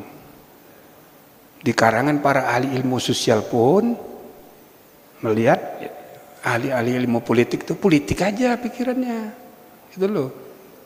Nah, kalau para ahli ekonomi itu mayoritas kan makroekonomis, bukan institutional economis. Seperti siapa pemandang hadiah Nobel itu yang menulis Escape from Natural Resource Curse, siapa itu namanya lupa saya, Stiglitz. Nah, dia kan institusionalis. Jadi agak sedikit yang institusionalis nih, yang lebih banyak itu yang makroekonomi, melihat pembangunan itu dari angka-angka gitu loh. Ya kayak bankir semua jadinya. Ujung-ujungnya duit aja dipikir gitu loh. Nah, tapi tidak ada yang mengutamakan persoalan institusi sosial ekonomi, institusi ekonomi. Sebab sebenarnya itulah yang bekerja di lapangan, yang menggerakkan proses perubahan di institusi gitu. Nah, jadi saudara-saudara sekalian, kita harus membangun ya institusionalisasi kehidupan berbangsa, bernegara di bidang politik maupun di bidang ekonomi. Maka ide-ide institusionalisasi itu penting. Bukan hanya, kan kalau para ekonom menyebut kelembagaan, itu pikirannya pasti aturan hukum. Bukan cuma itu, tapi juga manajemen dari institusi. Saya termasuk khawatir. Itu ada buku Daron Acemoglu, James Robinson, Why Nations Fail. Mengapa banyak bangsa yang gagal? Sebaliknya, mengapa banyak bangsa yang berhasil? Jawaban dia itu the quality of the institutions. Gitu loh. Kualitas institusi bernegara, berbangsa, institusi sosial, ekonomi, dan politik juga gitu. The quality of the institution itu jawabannya. Menjadi sebab maju atau tidak majunya suatu bangsa. Jadi itu satu ya. Jadi kita harus evaluasi, PT harus kita evaluasi, koperasi juga begitu. Koperasi jangan menjadi kuperasi, nah, gitu kan. BUMN juga begitu. KUD, Koperasi Unit Desa. Sekarang yang menonjol BUMDes. Bagaimana itu? Itu kan terbalik-balik cara berpikirnya. Terbalik-balik. Itu ada buku saya, Konstitusi Sosial, terbitan LP3IS 2014. Saya menggambarkan ada 340 desa adat, tribal villages di Amerika Serikat yang diberi status badan hukum. Jadi desanya itu berbadan hukum. Jadi kalau ada investor mau masuk kirim proyek tambang yang melewati wilayah desa itu badan hukum desa itu dapat saham. Jadi koperasi kan lebih terbatas jumlah anggotanya. Ini enggak, badan hukumnya itu pemerintahan desa itu badan hukum. Kan di Undang-Undang Dasar bilang Kesatuan Masyarakat Hukum Adat itu legal community. Jadi desa kita itu bisa dikonstruksi ulang menjadi badan hukum. Ini malah enggak, koperasinya malah diganti menjadi BUMD, BUMDes. Itu kan jadi alat dari elit desa. Orang BUMD aja kayak begitu, ratusan jumlah BUMD itu, kantornya di mana nggak jelas. Tapi ada barang itu, kertasnya ada. Nah, jadi ini cara berpikir yang mesti diputar balik. Kita harus menggerakkan rakyat gitu, berkooperasi. Nah, kira-kira begitu. Dan melalui modernisasi kelembagaan. Pasal 33 disempurnakan, ya betul. Walaupun itu tadi belum dipraktekkan, ya kan, masih ada keraguan-raguan kita, dianggap ini ya ketinggalan zaman begitu loh. Itu serius itu. Jadi waktu Pak Syahrir sama Pak Mubiarto mengundurkan di depan saya, Pak Syahrir almarhum maju minta maaf, Pak ini kita berbeda pendapat, ini bukan soal pribadi. Iya, itu soal paradigma berpikir. Ya kan? Tapi ini ide koperasi ini belum sempat dapat peluang untuk dipraktekin. Nanti dipraktekin dulu, kalau misalnya keliru ya ini kita perbaiki. Tapi ini belum ada kesempatan. Nah, alhamdulillah sudah ada kementerian. Tapi kementerian koperasi dan UMKM. Kan cara berpikirnya koperasi ini kan perusahaan kecil-kecil. Saya rasa ini harus dirombak nanti, jangan Menteri Koperasi UMKM dong, Menteri Koperasi dan BUMN, itu disatukan. Jadi dia harus kolaborasi BUMN dan koperasi, jadi gerakan. Gimana, setuju gitu? Wah. Jadi saya usul pada presiden terpilih nanti diubah itu struktur kementerian itu. Jangan kementerian UMKM, koperasi dan UMKM. Jadi untuk seterusnya diimpikan koperasi itu UMKM aja. Jadi nggak benar itu cara berpikirnya. Koperasi itu harus gede dong. Bila perlu lebih gede dari BUMN. Harus begitu. Iya kan? Nah, jadi kemungkinan kita memerlukan ya tata ulang aturan. Saya kira iya. Termasuk undang-undang Cipta Kerja itu harus cek kembali, karena itu terlalu bias cara berpikir PT, perseroan swasta. Nah, jadi cara berpikirnya itu terlalu dipengaruhi oleh pragmatisme pasar. Nah, maka khusus untuk koperasi mungkin perlu ada evaluasi, tapi kan kita mesti bagi tugas. Detailnya jangan tanya saya nggak terlalu detail. Ikopen dong bikin aspek mana dari undang-undang itu yang harus kita tata sehingga ada keterpaduan aturan kebijakan mengenai koperasi, PT, dan BUMN. Itu jadi satu kesatuan. Dengan menggunakan omnibus teknik itu bisa kita lakukan. Jadi kita bikin undang-undang baru yang merangkum tiga-tiganya, tentang PT, tentang BUMN, dan tentang koperasi. Jadi satu kesatuan undang-undang. Bisa. Jadi saya rasa itu masuk akal. Bahkan sebenarnya ada problem lain juga, bukan hanya badan hukum di bidang bisnis, badan hukum di bidang sosial kemasyarakatan juga harus dibenahi ini. Indonesia ini memerlukan juga undang-undang tentang badan hukum, baik badan hukum ekonomi, badan hukum kemasyarakatan maupun badan hukum politik.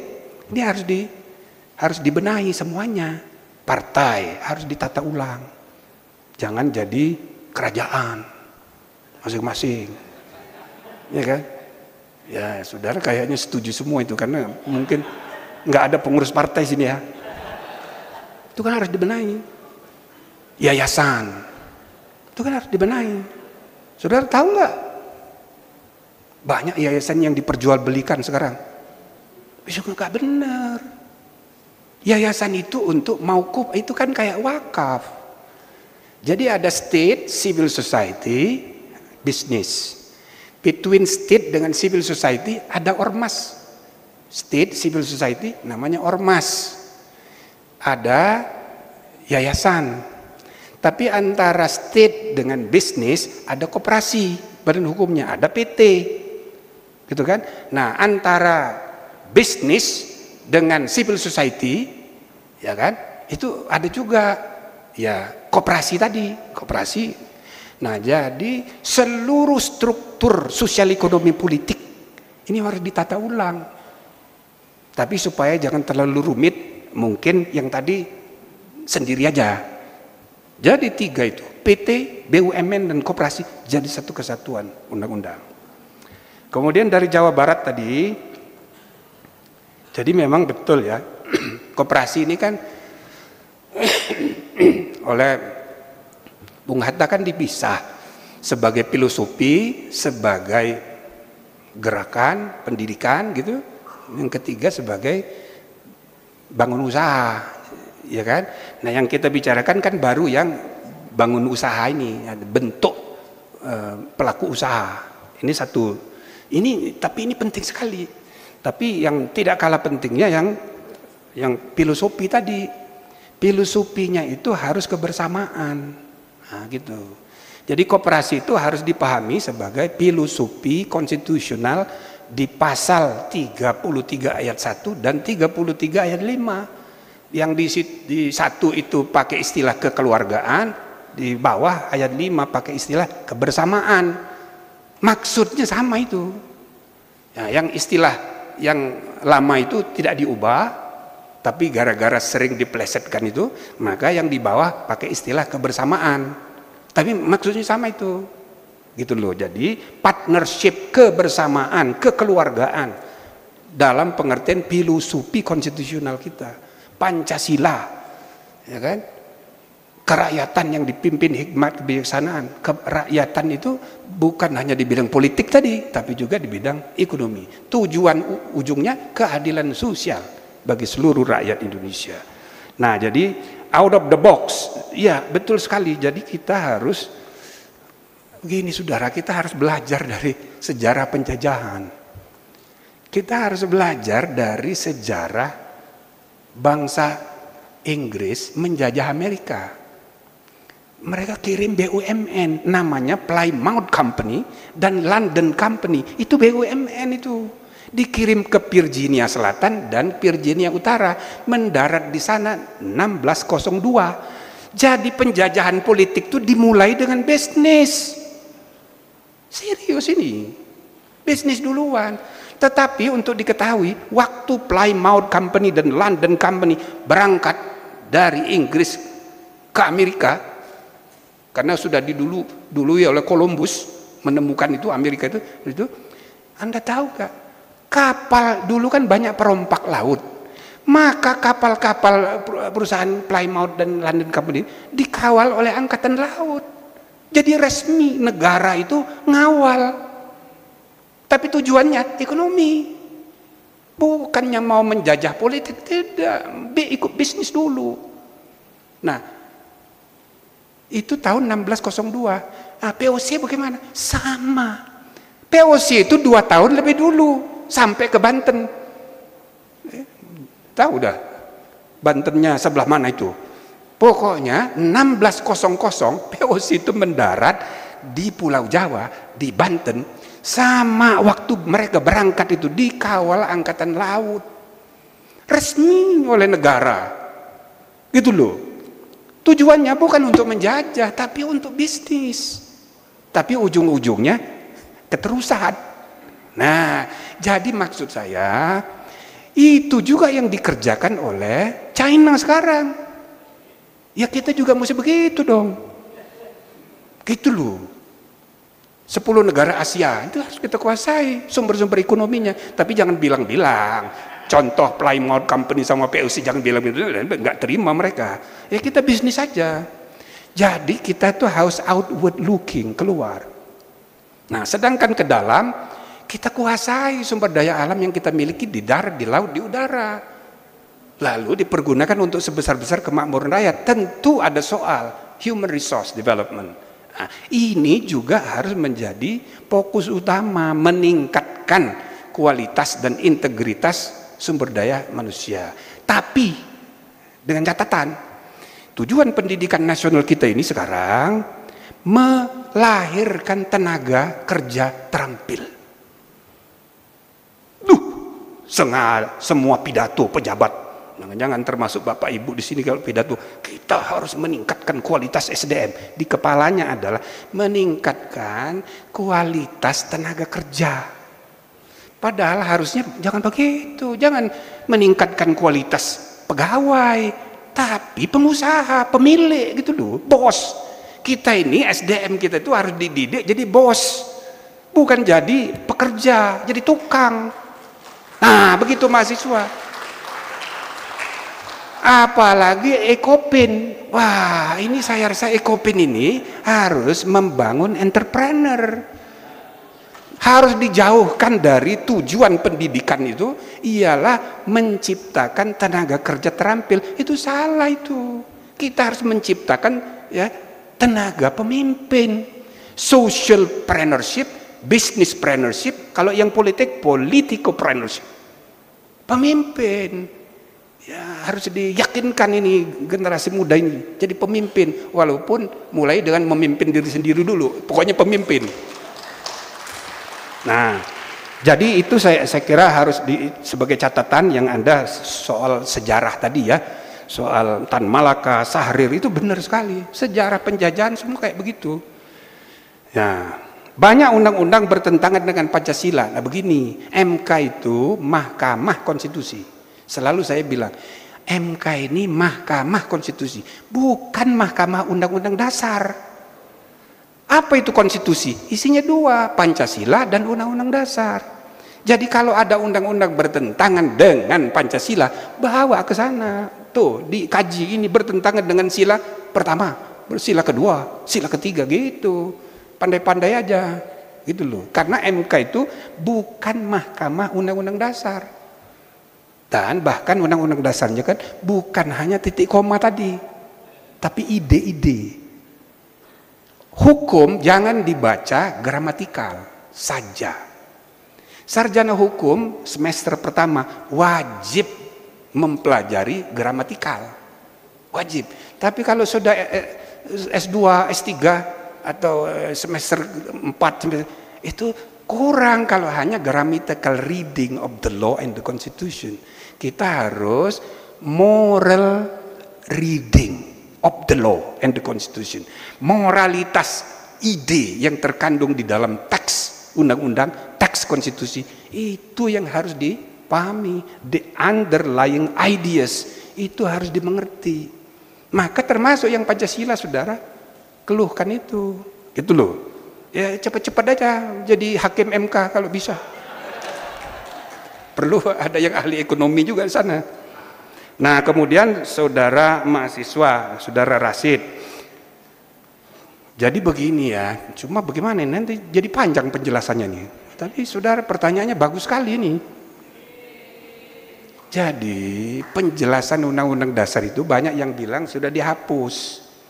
Karena di pasal terakhir aturan tambahan, kan ketentuan tambahan Undang-Undang Dasar itu disebut dengan ditetapkannya perubahan Undang-Undang Dasar ini, maksudnya Undang-Undang Dasar yang nomor 4 tahun 2002, dengan disahkannya perubahan Undang-Undang Dasar ini, maka Undang-Undang Dasar Negara Republik Indonesia tahun 1945 terdiri atas pembukaan dan pasal-pasal.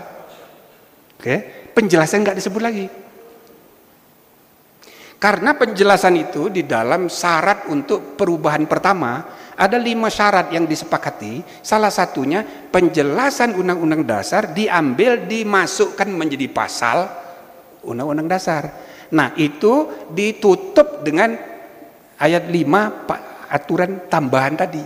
Dengan Undang-Undang Dasar ini maka Undang-Undang Dasar terdiri dari 2. Maka orang berkesimpulan berarti penjelasan sudah tidak ada lagi. Nah, begini.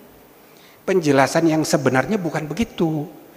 Disepakati perubahan 1, 2, 3, dan 4 ini adendum. Maksudnya adendum itu dia bukan mengubah teks konstitusi sebagai satu kesatuan, tapi dia dibikin jadi lampiran 1, lampiran 2, lampiran 3, lampiran 4. Berarti naskah konstitusi kita sekarang ada 5. Ada 5. Satu Undang-Undang Dasar versi 59 dilampiri 4 perubahan, diceklek jadi 1 gitu loh.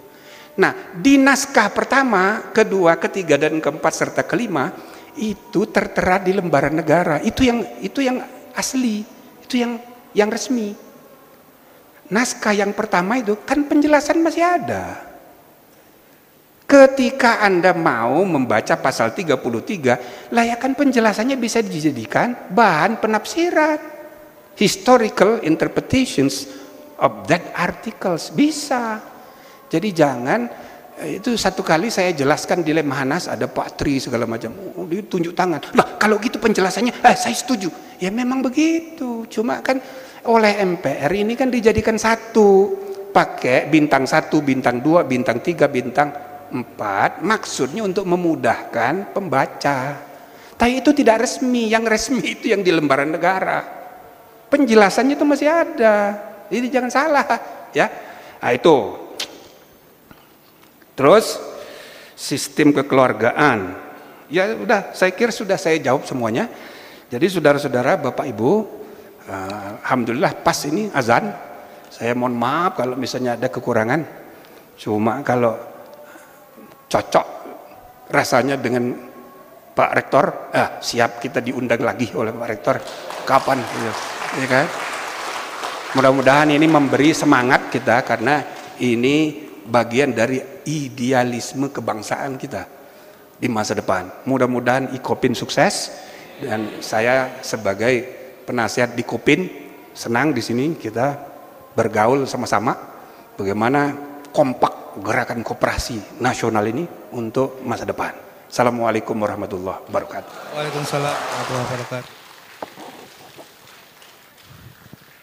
Baik, Bapak Ibu sekalian, sebetulnya kami tadi ada janji 1 session lagi, tapi waktu ternyata begitu berjalan sangat cepat, ya.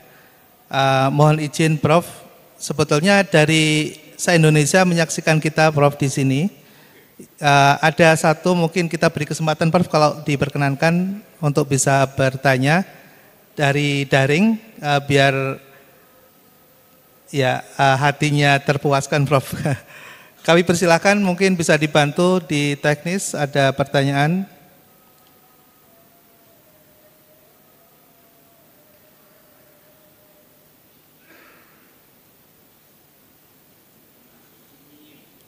Sumiin.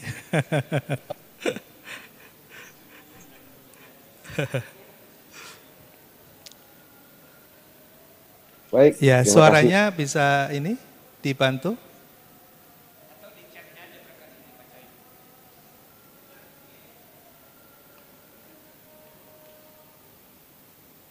Terima kasih Bapak Moderator, sudah bisa suara saya?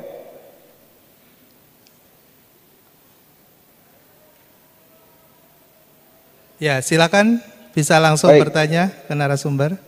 Ya, terima kasih Bapak Moderator, terkhusus Bapak Profesor Jimli yang sangat ngetop, markotop, keren bahan materinya hari ini yang membuat kami petani sawit dari Aceh sampai Papua hadir melalui Zoom ini. Tentu juga kepada Universitas Koperasi atau IKOPIN, Bapak Rektor, Profesor Dr. Agus Papahan dan semua mahasiswa akademika yang ada di IKOPIN. Kami dari petani sawit Prof, namanya Apkasindo, Asosiasi Petani Sawit Indonesia yang tersebar dari Aceh sampai Papua, dan teman-teman juga banyak hadir di Zoom ini. Kami sangat bangga bisa mendengar arahan langsung dari seorang guru kami, panutan kami, Profesor Jimli. Prof, yang mau saya tanya sederhana Prof, ini agak mungkin sangat mendasar. Kami ini petani sawit sangat dilema Prof. Di satu sisi kami ini kan di bawah Kementerian Pertanian, tapi di sisi yang satu lagi semua kegiatan kami yang dibantu oleh pemerintah dalam program itu harus di bawah koperasi. Dan koperasi petani secara fakta itu tidak pernah dibina oleh Kementerian Pertanian. Kalau kami pergi ke Kementerian Koperasi itu akan berbeda aromanya Prof. Sehingga tidak heran Prof. Koperasi dari Aceh sampai Papua itu berkembangan karena memang koperasi pada akhirnya mati dan tidak bisa melakukan ekses. Kalaupun ada, yaitu yang terseleksi alam lah Prof. Nah, yang kedua Prof, akibat daripada itu Prof, Indonesia ini kan 16,36 juta hektar Prof. Mungkin Prof pasti sedikit agak terkejut. 16,38 juta hektar dan petani sawit mengelolanya itu Prof kurang lebih itu 42% atau 6,8 juta hektar. Dari 1.118 pabrik pengolahan sawit Prof dari Aceh sampai Papua, itu yang data kami dapat, petani sawit hanya punya satu pabrik. Namanya pabrik koperasi yang ada di Tanah Laut, Kalimantan Selatan. Nah, ini adalah sebagai apa materi Prof tadi, sangat saya setuju menggabungkan antara BUMN dengan koperasi, karena dengan adanya regulasi lah kami petani sawit bisa move on, hijrah dari petani penjual TBS menjadi petani hilirisasi. Tentu yang Prof bilang tadi sangat kami banggakan. Mohon dukungan Prof, regulasi yang Prof bilang tadi sehingga koperasi ini menjadi bagian daripada NKRI, Negara Koperasi Indonesia, sehingga kami ke depan petani sawit bisa kuat masuk ke hilirisasi dijaga oleh regulasi. Tanpa regulasi Prof, mustahil kami petani sawit bisa masuk ke sana. Salam hormat kami Prof, petani sawit Indonesia, Bapak Ibu yang ada di IKOPIN, keren acara hari ini.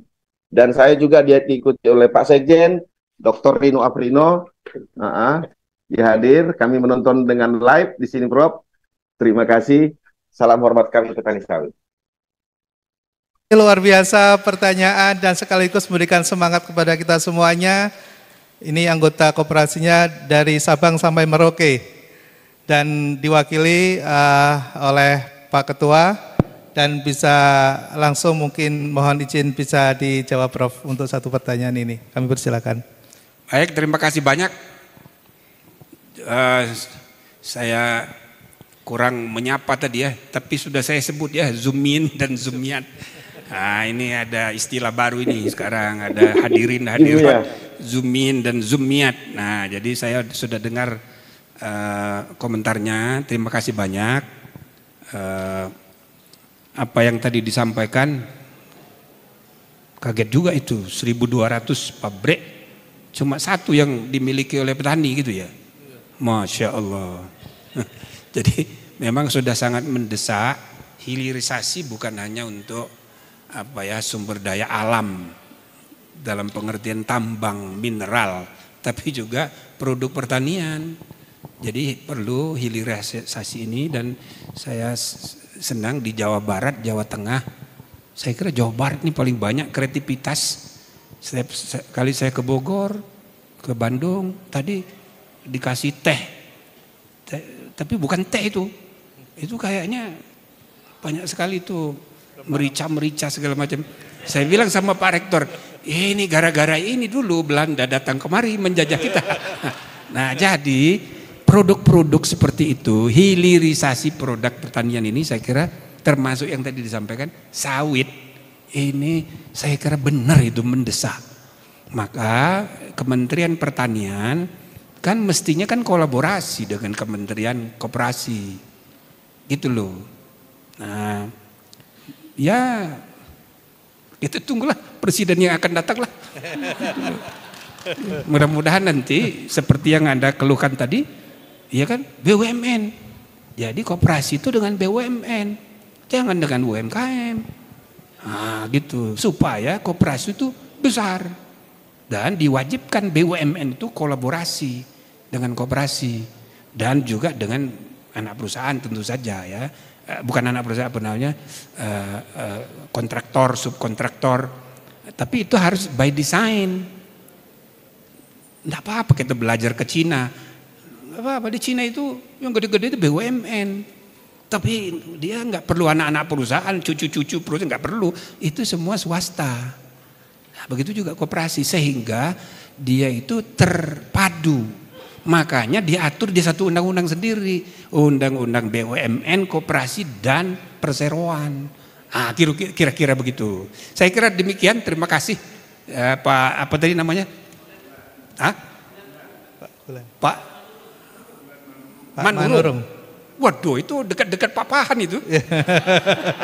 Terima kasih Pak Manurung ya. Sampai ketemu lagi. Terima kasih. Selamat juga untuk teman-teman seluruh Indonesia dari Aceh sampai Papua. Assalamualaikum warahmatullahi wabarakatuh. Waalaikumsalam warahmatullahi wabarakatuh. Terima kasih Prof. Dr. Jimli As-Sidiki yang sudah memaparkan, mengupas dan merespon seluruh jawaban dari pertanyaan-pertanyaan peserta, baik yang hadir secara luring maupun daring.